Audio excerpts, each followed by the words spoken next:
आइए देखिए, अब हम लेक्चर का सदिशों का लेक्चर नंबर 8 लेकर आए हैं। इस लेक्चर में हम सदिशों के सदिश गुणनफल को सीखेंगे, यानी दो सदिशों का सदिश गुणनफल किसे कहते हैं, उससे संबंधित सभी प्रॉपर्टी, उससे संबंधित सभी फार्मूलों को सीखेंगे।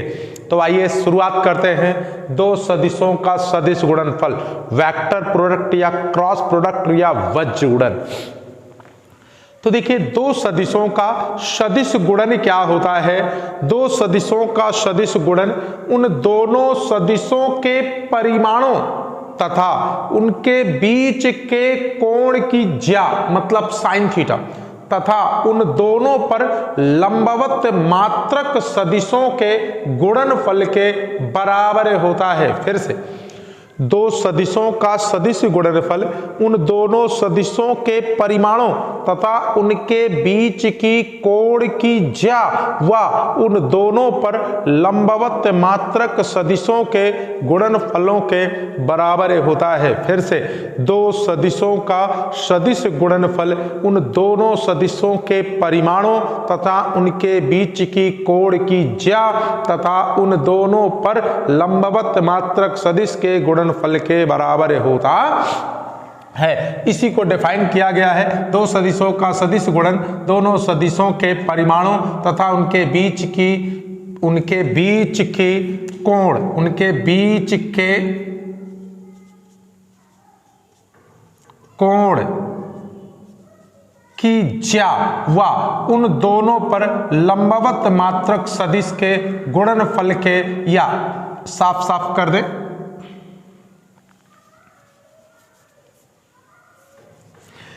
परिमाणों तथा उनके बीच के कोण के ज्या तथा उन दोनों पर लंबवत मात्रक सदिश के गुणनफल के बराबर होता है। कैसे बेटा, जरा देख लीजिए। यदि दो सदिश वेक्टर ए तथा वेक्टर बी इस प्रकार हैं कि उनके बीच का कोण थीटा है तथा उन दोनों पर लंबवत मात्रक सदिश n कैप है। तो फिर से, यदि दो सदिश वेक्टर है तथा वेक्टर भी इस प्रकार है कि उनके बीच का कोण थीटा है तथा उन दोनों पर लंबवत मात्रक सदिश n कैप है, तो जरा देख लीजिए। दो सदिश हैं, एक का नाम वेक्टर है, दो सदिश हैं, एक देखिए बेटा, दो सदिश हैं वेक्टर ए और वेक्टर बी इस प्रकार है कि उनके बीच का कोण थीटा है, तो उन दोनों पर लंबवत मात्रक सदिश n कैप हो। तो दो सदिश, एक का नाम वेक्टर ए, दूसरे का नाम वेक्टर बी, यदि इनके बीच का कोण क्या है, थीटा है, तथा इन दोनों पर एक लंबवत मात्रक ऐसा सदिश जो इन दोनों पर लंब हो, लंबवत मात्रक सदिश n कैप हो। जरा इसकी पोजीशन देख लीजिए किस तरह होगा। मान लीजिए दो सदिश ये हैं, समझिए, माना दो सदिश ये हैं, इनके बीच का कोण थीटा है और इन दोनों पर लंब होगा, मतलब n क्या होगा, इस पर भी लंब होगा, n इस पर भी लंब होगा। मान लीजिए दो सदिश हैं और n क्या है, इस पर भी लंब होगा, इस पर भी लंब होगा, इनके बीच का कोण थीटा है, लेकिन ये बीच का कोण कितना है, 90। तो जरा देख लीजिए क्या बच्चों, यदि दो सदिश वेक्टर ए और वेक्टर बी हैं जिनके बीच का कोण थीटा है तथा n क्या है, इसकी पोजीशन ऐसे है, जो a पर भी लंब है, b पर भी लंब है, और ये मात्रक सदिश है, मतलब इकाई सदिश है, बशर्ते इसकी डायरेक्शन क्या होगी, a और b दोनों पर क्या होगी, लंब होगी। हो तो a और b का, तो वेक्टर a तथा वेक्टर b का क्या बेटा, सदिश गुणन यानी वेक्टर ए, जैसे अदिश गुणन को डॉट से निरूपित करते थे वैसे सदिश गुणन को क्रॉस से निरूपित करते हैं। ए क्रॉस बी बराबर दोनों सदिशों के परिमाणों यानी वेक्टर ए का मापांक वेक्टर बी का मापांक तथा उनके बीच के कोण की ज्या, तो इनके बीच का कोण थीटा है, इसकी ज्या मतलब साइन, और इन दोनों पर लंबवत मात्रक सदिश n कैप के गुणन के बराबर होता है। फिर से एक बार देख लेते हैं। दो सदिशों का सदिश गुणनफल दोनों सदिशों के परिमाणों तथा उनके बीच के कोण की ज्या तथा उन दोनों पर लंबवत मात्रक सदिश के गुणनफल के बराबर होता है। इसे आप क्या कर लीजिए, कॉपी कर लीजिए बच्चों।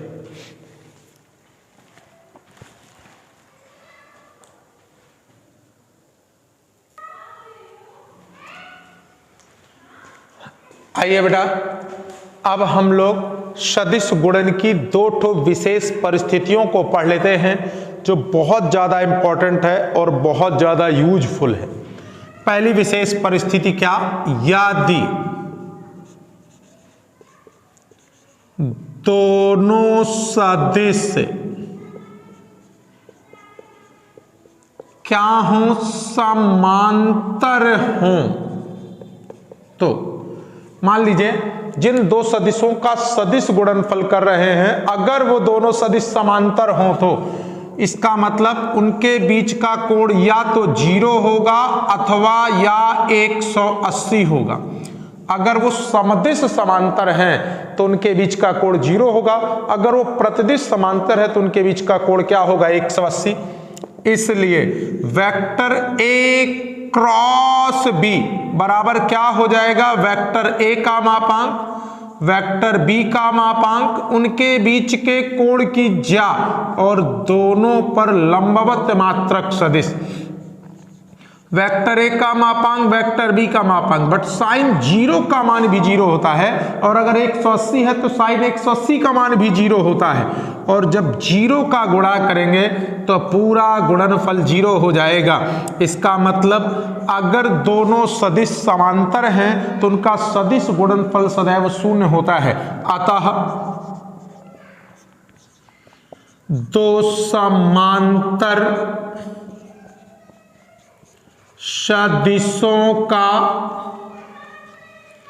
सदिश गुणनफल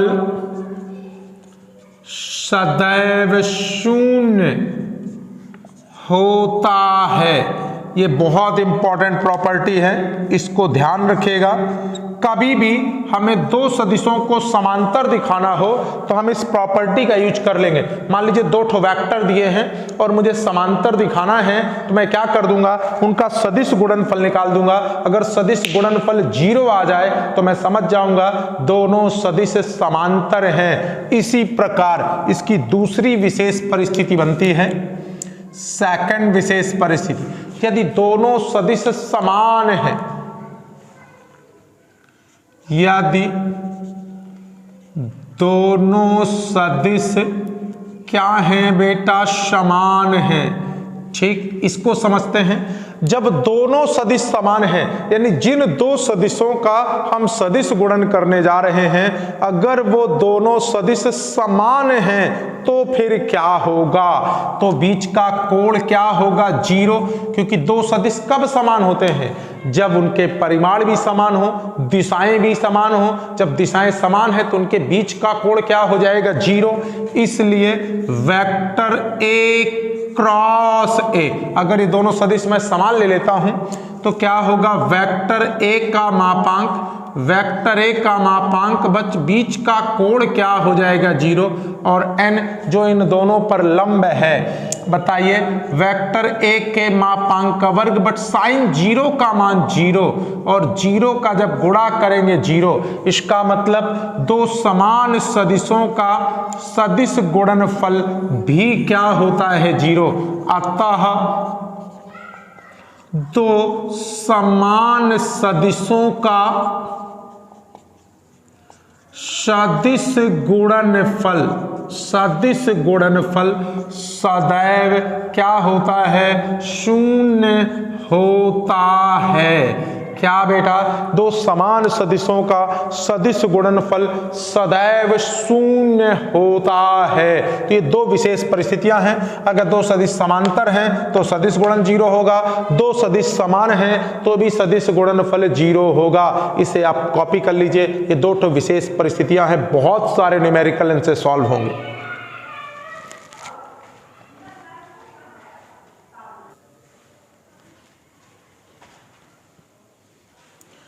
आइए बेटा देखिए, अब सदिश गुणन से रिलेटेड एक थ्योरम्स पढ़ते हैं कि सदिश गुणनफल कभी भी क्रम विनिमय नियम का पालन नहीं करता है।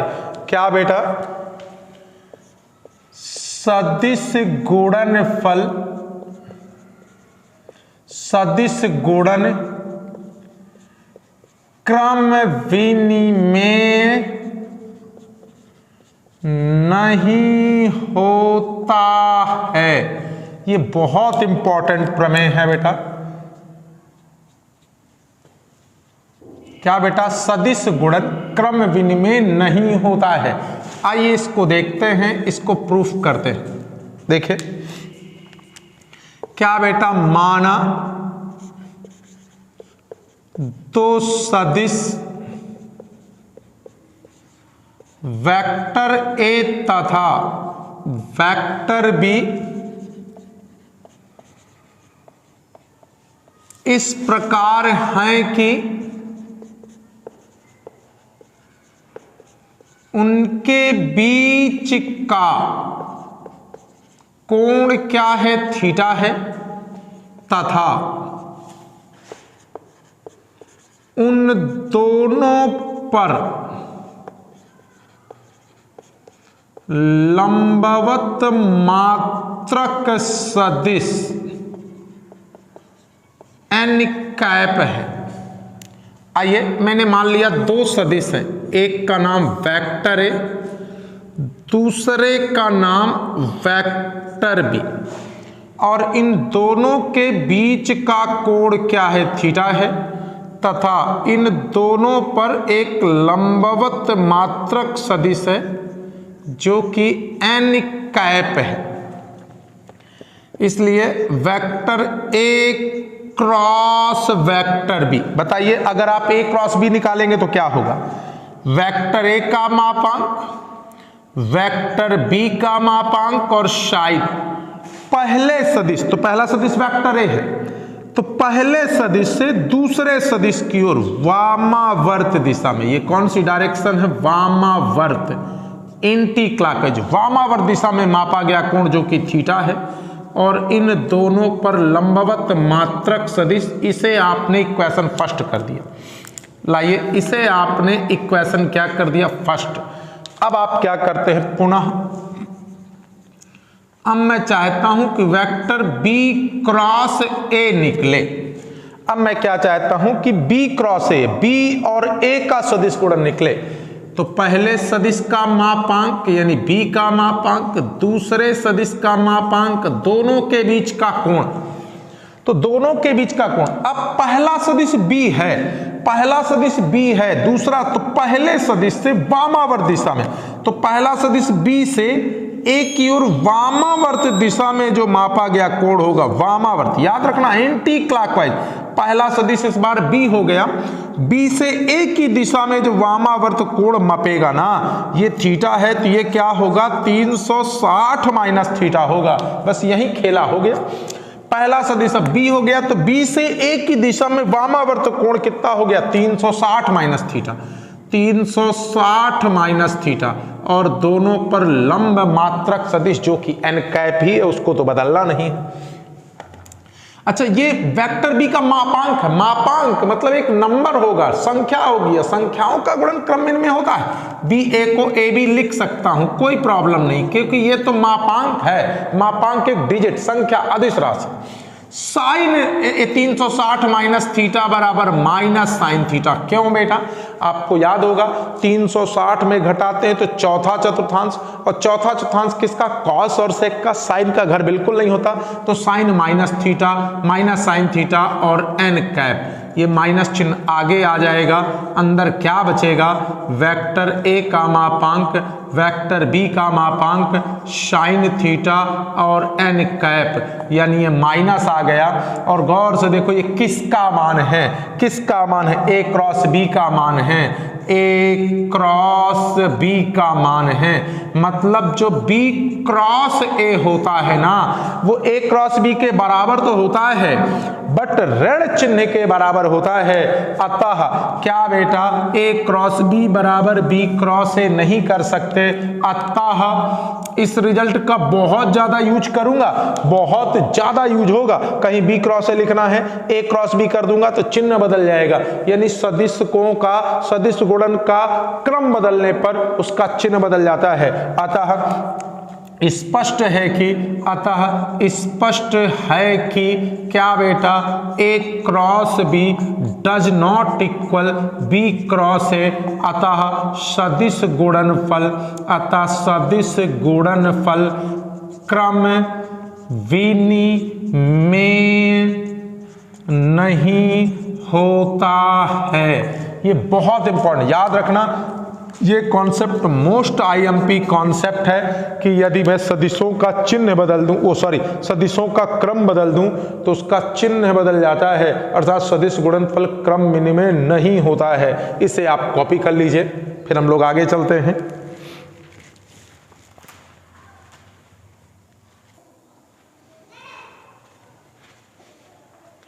आइए बेटा, अब हम लोग सदिश गुणन के गुण पढ़ते हैं, प्रॉपर्टीज पढ़ते हैं, जिन्हें हम लोग प्रगुण कहते हैं। तो सदिश गुणन की सबसे पहली प्रॉपर्टी यही जो अभी प्रमेय सिद्ध कराई।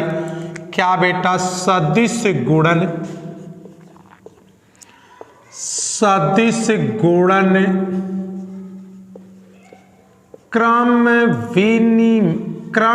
विनिमेय नहीं होता है, अर्थात A cross B does not equal B cross A. जबकि होता क्या है? ए क्रॉस बी बराबर माइनस बी क्रॉस ए। ये चीज ध्यान दीजिएगा। क्या बेटा? सदिश गुणन क्रम विनिमेय नहीं होता है, मतलब अगर ए क्रॉस बी करे तो उसका मान बी क्रॉस ए के बराबर नहीं आता है। होता क्या है? ए क्रॉस बी बराबर माइनस बी क्रॉस ए होता है, पहली प्रॉपर्टी।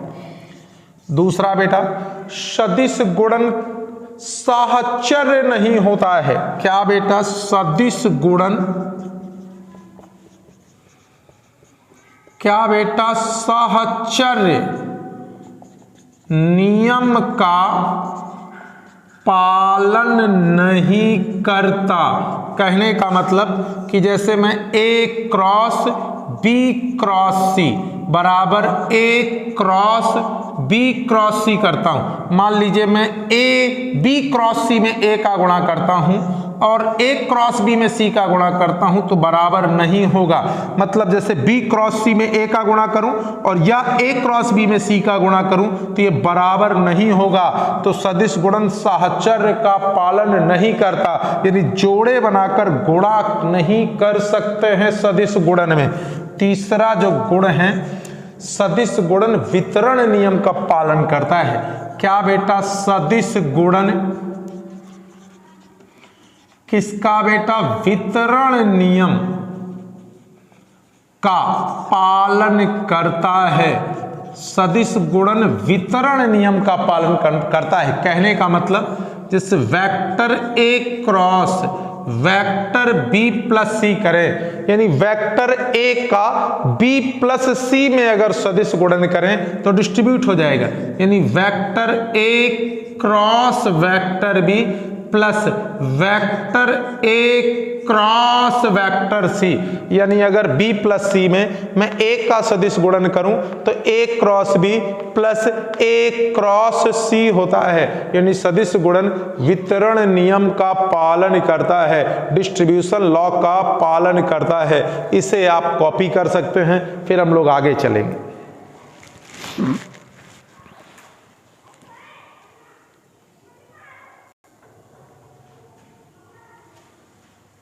आइए बेटा, हम अगला टॉपिक पढ़ते हैं, सदिशों के बीच का कोण कैसे ज्ञात करते हैं और लंबवत मात्रक सदिश कैसे ज्ञात करते हैं। आइए इसको सीखते हैं। तो बेटा देखिए, माना दो सदिश वेक्टर ए तथा वेक्टर बी इस प्रकार हैं कि, मान लिया दो सदिश हैं, एक वेक्टर है दूसरा वेक्टर बी, इस प्रकार हैं कि उनके बीच का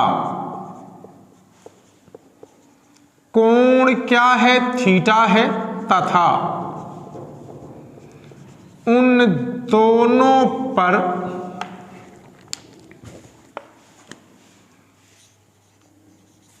लंबवत मात्रक सदिश क्या है बेटा, n कैप है। तो आइए देख लेते हैं। दो सदिश हैं बेटा, एक का नाम वेक्टर ए, दूसरी का नाम वेक्टर बी। इन दोनों के बीच का कोण मैंने मान लिया थीटा है, तथा इन दोनों पर लंबवत मात्रक सदिश क्या है, n कैप है।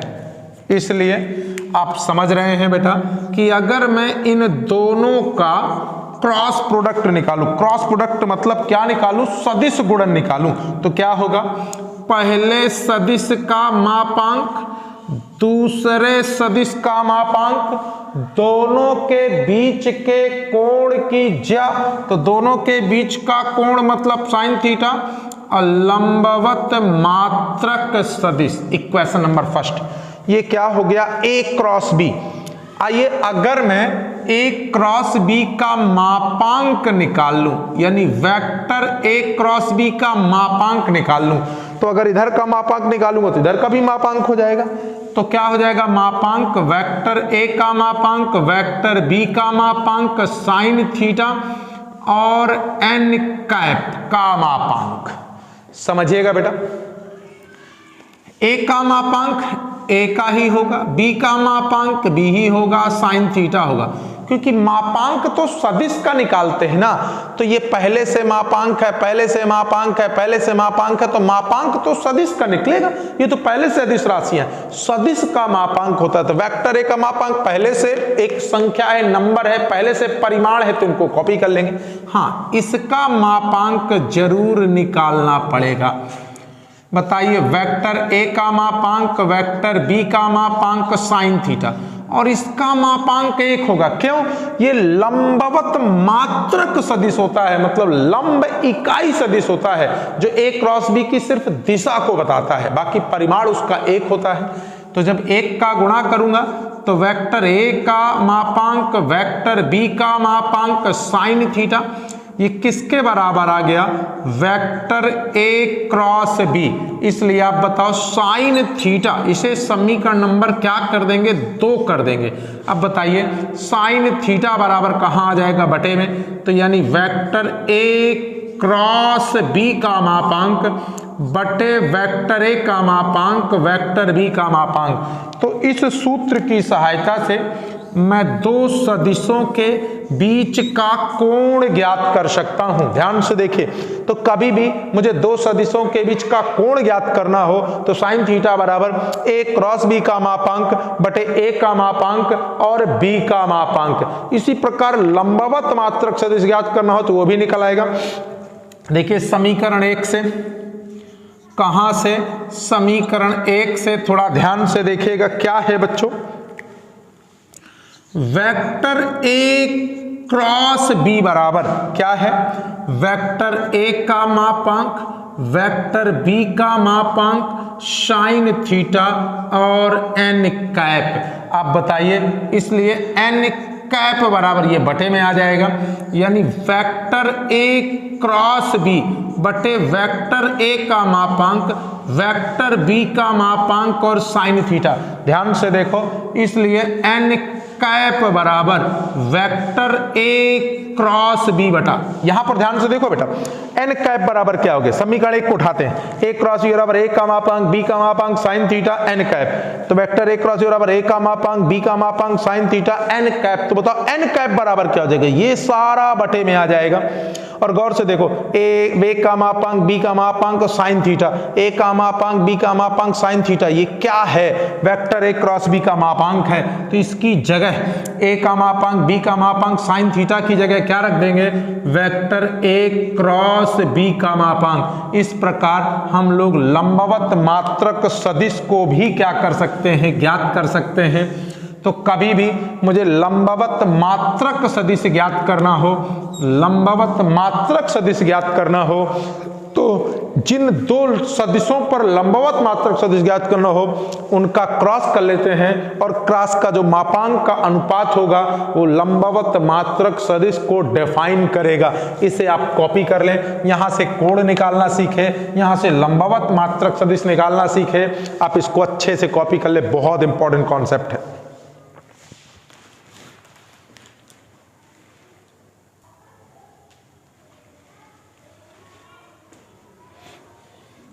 आइए अगला टॉपिक पढ़ते हैं, लंबवत अक्षों के अनुदिश एकक सदिशों में सदिश गुणन संबंध। लंबवत अक्षें क्या होती हैं, एक्स अक्ष, वाई अक्ष और जेड अक्ष, इनके अनुदिश एकक सदिश क्या क्या होते हैं, आई, जे और के, इनमें क्या बेटा सदिश गुणन संबंध कैसे निकालते हैं, इसको अब हमें क्या करना है, सीखना है। तो देखिए बेटा,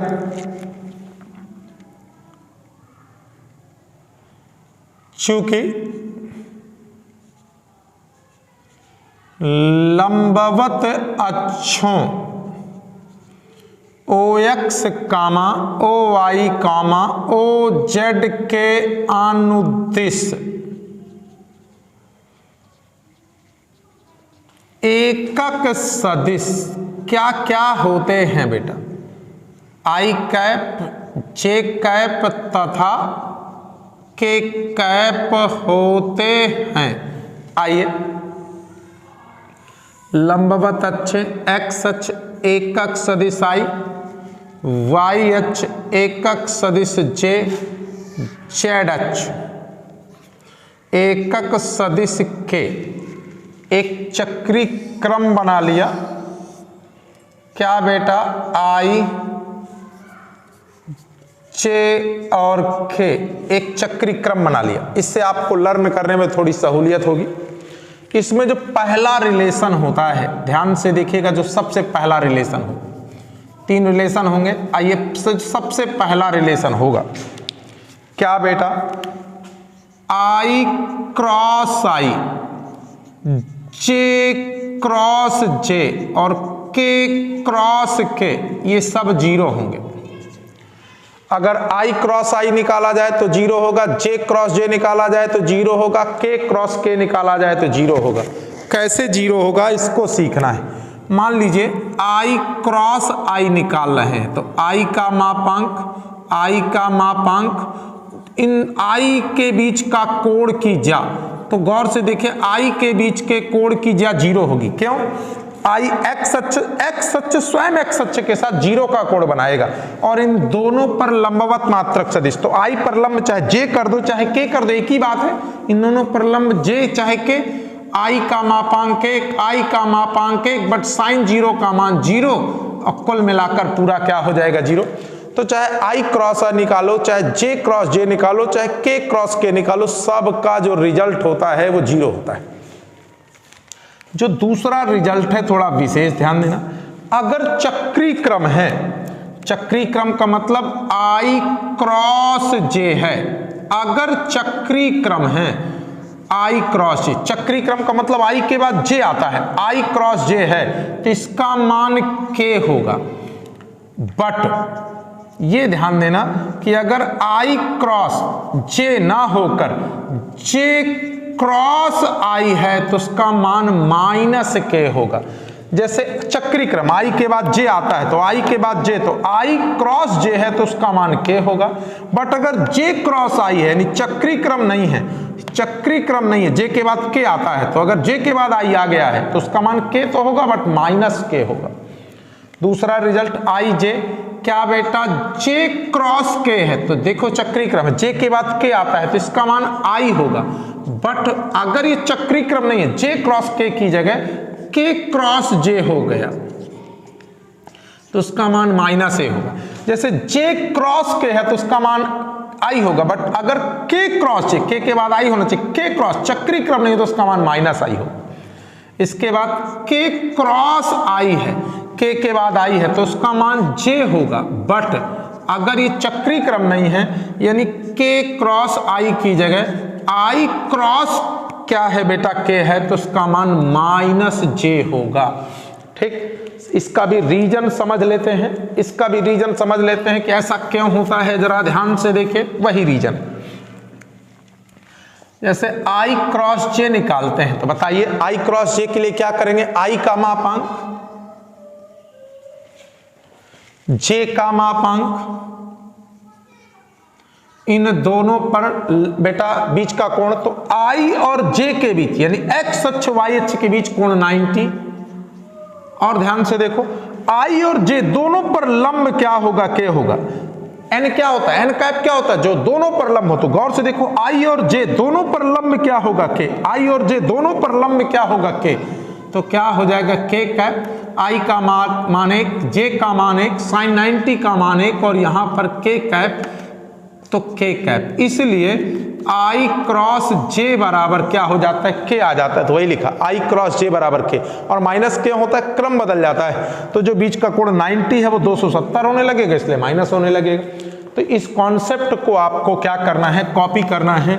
बहुत इंपॉर्टेंट कॉन्सेप्ट ये भी है, जगह जगह जरूरत पड़ती है, इसे आप कॉपी कर लीजिए।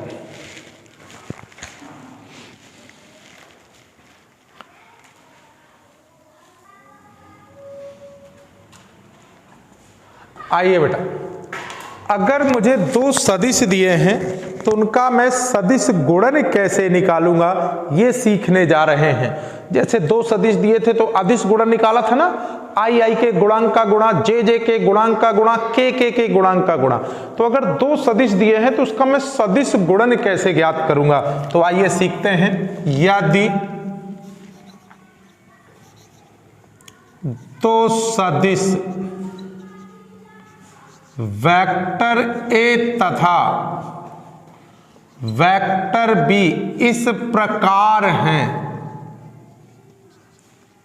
कि, किस प्रकार हैं कि वेक्टर ए बराबर a1 आई कैप, a2 जे कैप, a3 के कैप तथा वेक्टर बी बराबर b1 आई कैप, b2 जे कैप, b3 के कैप, तब जो वेक्टर ए क्रॉस बी होगा ना, यानी ए और बी का सदिश गुणन होगा ना, यानी ए क्रॉस बी होगा, वेक्टर ए क्रॉस बी होगा ना, ए क्रॉस बी, वो क्या होगा, फर्स्ट रो में आई जे और के कर देंगे, एक सारणिक बना लेंगे। कैसी सारणिक, फर्स्ट रो में उसके आई जे के कर देंगे, सेकंड रो में पहले सदिश के आई जे के गुणांक सेकंड रो में, तो a1 a2 a3, और थर्ड रो में जो दूसरा सदिश है उसके आई जे के गुणांक, यानी b1 b2 b3, और इस सारणिक को हल कर लेंगे तो इस सारणिक का जो रिजल्ट आएगा वो a क्रॉस b को रिप्रेजेंट करेगा। एक बार फिर से अगर मेरे को दो सदिश दिए हैं और उनका मुझसे सदिश गुणन निकलवा रहा है तो फर्स्ट रो में आई जे के, सेकंड रो में वेक्टर ए के आई जे के गुणांक और थर्ड रो में वेक्टर बी के आई जे के गुणांकों को रख देंगे। तो आई जे के फर्स्ट यानी पहले सदिश के आई जे के गुणांक a1 a2 a3, third row में दूसरे सदिश के आई जे के गुणांक यानी b1 b2 b3। इसको कॉपी कर लीजिए, फिर हम लोग आगे चलते हैं।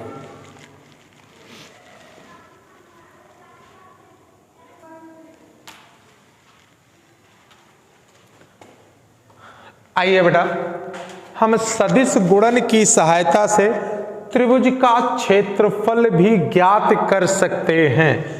त्रिभुज का क्षेत्रफल ज्ञात करने के लिए मुझे करना क्या होगा?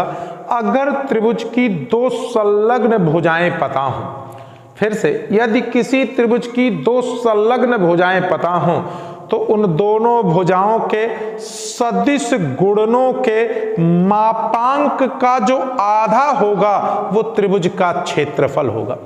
फिर से, यदि किसी त्रिभुज की दो संलग्न भुजाएं पता हैं तो उन दोनों संलग्न भुजाओं के गुणनों के मापांक का आधा क्या होगा? त्रिभुज का क्षेत्रफल होगा। याद रखिएगा, जो दो संलग्न भुजाएं होनी चाहिए वो ऐसी होनी चाहिए कि एक शीर्ष से जाने वाली दोनों भुजाएं हों और वामावर्त ली जाएं तो क्या कहने हैं? फिर से, एक शीर्ष से जाने वाली दोनों भुजाएं होनी चाहिए।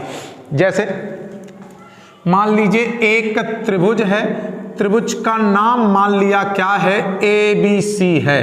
क्या है?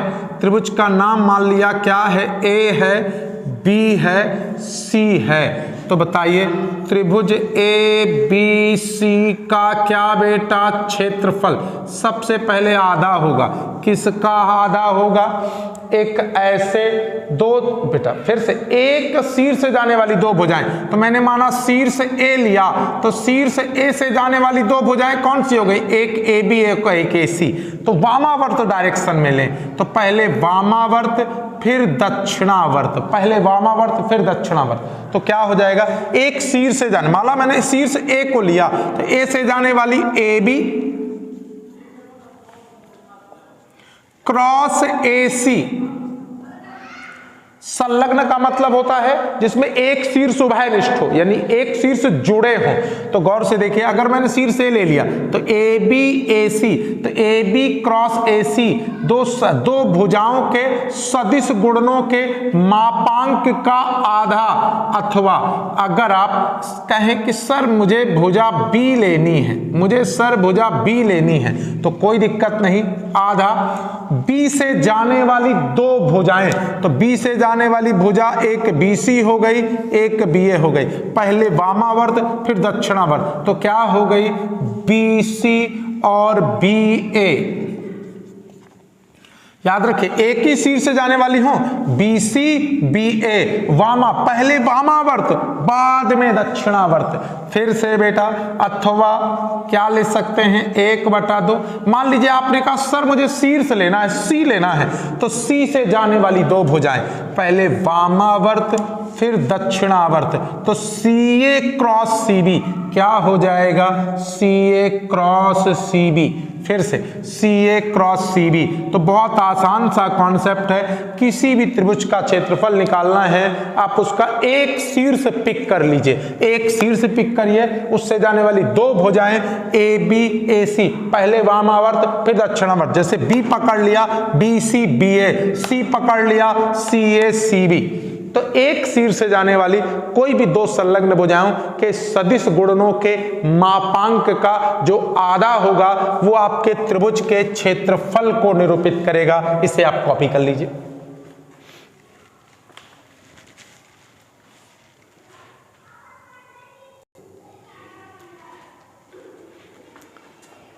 देखिए, आइए, समांतर चतुर्भुज का क्षेत्रफल। समांतर चतुर्भुज का क्षेत्रफल दो तरीके से निकाला जा सकता है, अगर उसकी दो संलग्न भुजाएं दिए हों या उसके दो विकर्ण दिए हों। तो आइए समांतर चतुर्भुज का क्षेत्रफल फर्स्ट केस में पढ़ते हैं, जब क्या बेटा? समांतर चतुर्भुज की दो संलग्न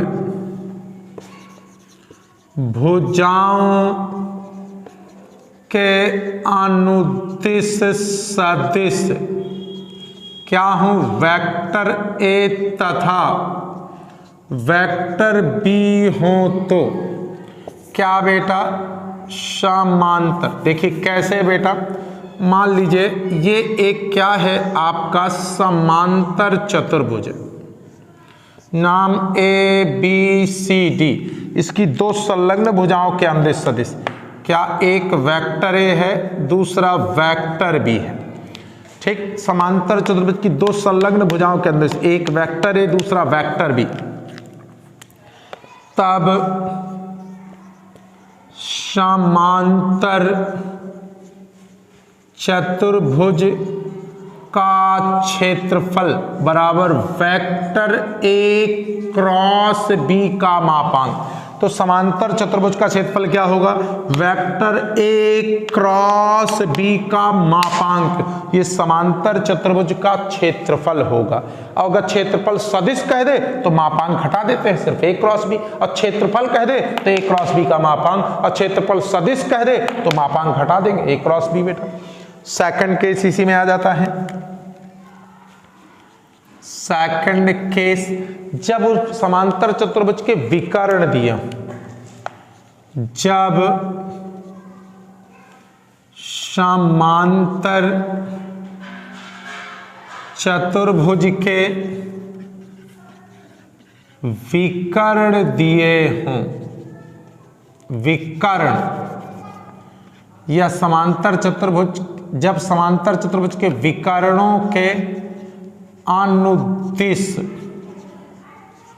सदिश वेक्टर सी व वेक्टर डी हो तो, मान लीजिए एक ठो समांतर चतुर्भुज है, नाम ए बी सी और डी, तो बताइए विकर्णों के अनुदिश सदिश मान लीजिए वेक्टर सी और वेक्टर डी हैं, तब समांतर चतुर्भुज का क्षेत्रफल बराबर हाफ विकर्णों के सदिश गुणनों का मापांक कर देते हैं। विकर्णों के सदिश गुणनों के मापांक का जो आधा होगा वो समांतर चतुर्भुज का क्षेत्रफल होगा।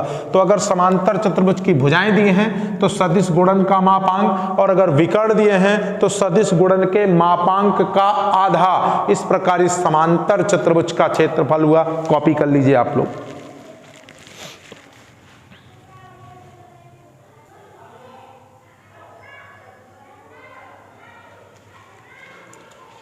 देखिए बच्चों, इस प्रकार सदिश गुणन से रिलेटेड सारे कॉन्सेप्ट समाप्त हो गए। अब अगले वीडियो में हम इसकी एक्सरसाइज को डिस्कस करेंगे।